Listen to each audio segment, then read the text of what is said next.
Welcome to another Chief of Staff coffee break.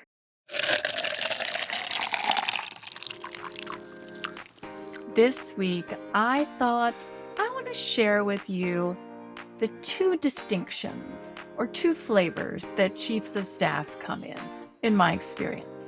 And you will see I admittedly have a bias toward one over the other. There are really fundamentally two different kinds of Chiefs of Staff. The first, which is the most common, is the Chief of Staff who stands for their leader. They are seen as their leader's mouthpiece, their leader's proxy. Whatever that leader wants, they, come hell or high water, are going to make it happen.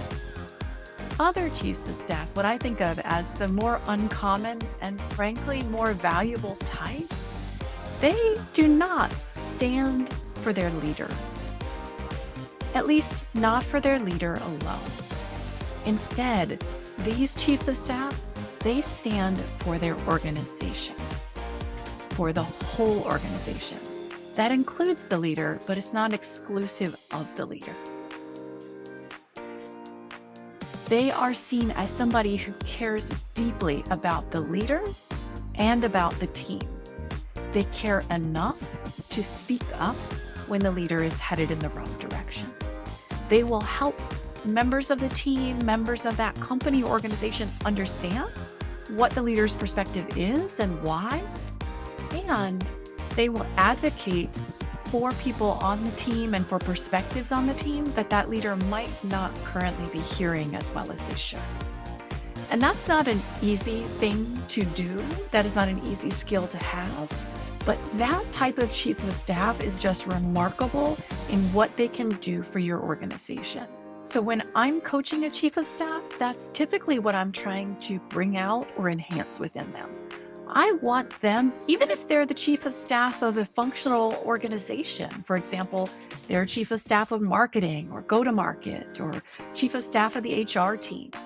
I want people outside of that team to see them as Switzerland, if you will.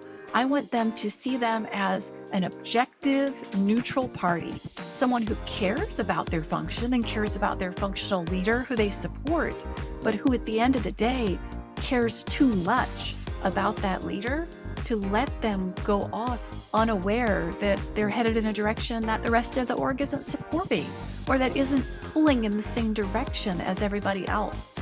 So if you'd like to know more about the work that I do, if you're interested in having me coach your Chief of Staff, or you're a Chief of Staff who wants to grow beyond the role you're in and you would like some support and coaching and guidance, you want my help to make that leap from Chief of Staff who is the proxy and mouthpiece of a leader to Chief of Staff who's respected by everyone, especially their leader, reach out.